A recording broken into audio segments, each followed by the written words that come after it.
Alors nous sommes à Educatec Expo en 2022 et nous sommes sur le stand, un stand unique pour une première fois du ministère de l'Éducation nationale et de ses opérateurs. Alors on n'a pas l'habitude de voir un seul stand regroupant Canopé, ONICEP, le CNED et la Direction du numérique pour l'éducation. Donc est-ce qu'il y a eu débat ou initiative, Lionel? Alors effectivement, tu tiens. Il y a eu initiative, débat. Je pense qu'on a fait débriefer l'année dernière tous ensemble sur ce qu'on avait vécu autour du salon Educatec Educatis, ce que l'on souhaitait voir reproduire et ce que l'on ne souhaitait plus voir. Et je pense que là, ça a plutôt fait consensus de ce que l'on ne souhaitait plus voir. Et autour de ce consensus, l'idée a très vite germé de tendre vers un stand commun et de partager des animations et un stand qu'on pourrait co-construire. C'est fait après un débrief de fin de salon, je dirais. D'accord. L'enjeu pour ce stand unique, c'est quoi pour chacun d'entre vous? Alors le premier enjeu pour le ministère de l'Éducation nationale et de la jeunesse, pour la direction du numérique pour l'éducation, c'était de se positionner en impulsion, en mise en synergie des différents acteurs. C'est vraiment le rôle aujourd'hui que le ministère doit tenir, cette mise en synergie, cette impulsion, cette innovation, pour pouvoir après s'appuyer sur ce qui va toucher les usagers. Et pour ça, on travaille avec nos opérateurs. Donc on a réfléchi, on a de la contextualisation, et après on s'appuie sur les spécificités de chaque opérateur pour pouvoir aller toucher au mieux notre public. Okay. Chacun a son corner. Oui, tout à fait. Pour le CNED, on a notre espace où on peut présenter nos dernières innovations en termes de numérique éducatif. Et comme le disait Lionel, l'objectif, c'était de montrer la complémentarité entre les différents opérateurs, le travail qui est fait avec le ministère et les différents projets sur lesquels nous collaborons tous. Et il était important d'afficher cette collaboration et cette synergie entre nous. Pour l'ONICEP, c'est la même chose?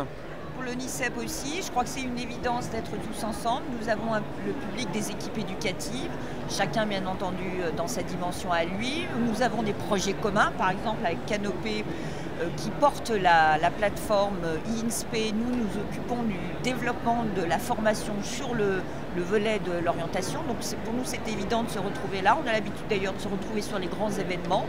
Et donc d'être là ensemble, en synergie, et puis on partage aussi, je pense, la même idée, la même conception qui est la feuille de route de ce stand, c'est-à-dire des ateliers collaboratifs où on invite des usagers à venir s'exprimer sur nos projets à nous pour les faire évoluer. Voilà, c'est un recueil de besoins et d'attentes de nos usagers. Alors Lucas Chevalier pour Canopé, on a habituellement, Canopé est par là, je pense, dans ce coin où je ne sais plus exactement où on est, un gros stand avec beaucoup de bruit souvent. Et là c'est pareil, c'est pour... vous avez invité vos usagers, vous en avez profité pour regrouper peut-être des ateliers ou des directions? Oui, c'est exactement ça. Le premier objectif que Lionel et les collègues ont évoqué, c'est cette lisibilité pour nos publics, les enseignants, les collectivités, les EdTech, tout cet écosystème en fait de l'innovation pédagogique, de pouvoir montrer la complémentarité entre les ressources, les solutions au-delà d'un discours institutionnel. Je pense que c'était l'objectif. Donc derrière, ce que les équipes de Lionel Garnier et les nôtres aussi ont permis, c'est de pouvoir travailler sur ces Fab Labs. Donc il y a eu un programme très riche avec peut-être une cinquantaine de temps forts sur des sujets très précis d'innovation, de ressources, de solutions, pour que, en effet, tous ces acteurs et les enseignants, pour ce qui concerne le réseau Canopé sur la formation des enseignants, aient plus de lisibilité, comprennent mieux, en effet, en quoi est-ce qu'ils sont aidés dans leur quotidien, qu'ils soient nouveaux enseignants ou des enseignants plus confirmés, mais sur des thématiques nouvelles. Les enjeux du numérique, les enjeux évidemment du développement durable, les enjeux de l'inclusion. C'est tout ça qui est convoqué sur ce stand grâce à cette complémentarité d'acteurs. Alors, je sais que vous avez dépensé beaucoup d'énergie pour construire ce beau projet. C'est pas simple de travailler ensemble, y compris à distance. Est-ce que vous avez fait des économies d'échelle? Vous travaillez la plupart du temps sur les mêmes publics. Est-ce que ça aussi, il y a eu un gain là-dessus ou pas? C'est pas mesurable ou c'est pas l'objectif? L'objectif premier, c'était aussi effectivement un objectif de sobriété, d'économie d'échelle. L'objectif, alors pour être totalement honnête, c'est pas un objectif qu'on a réussi à atteindre, mais au final, je ne suis pas sûr que c'était l'objectif réel qu'on visait. L'objectif réel que l'on visait, je pense, et je parle au nom de mes collègues, c'est un objectif d'efficience. Et Lucas l'a très bien dit, cette lisibilité, que les visiteurs du salon Educatech repartent avec des idées, des envies, une mise en synergie, vraiment, c'est des choses importantes. Et je pense que finalement, ce qu'on avait nous pensé au départ, être aussi quelque part une envie d'économie d'échelle, maintenant, en fait, c'était l'efficience qu'on visait et assurer qu'on pouvait s'adresser à nos usagers de la manière la plus efficiente possible. Et je pense que là, d'après les premiers retours que l'on a eus, cette lisibilité, cette fluidité et cette découverte, on était, à mon avis, déjà atteints. On verra d'ici demain.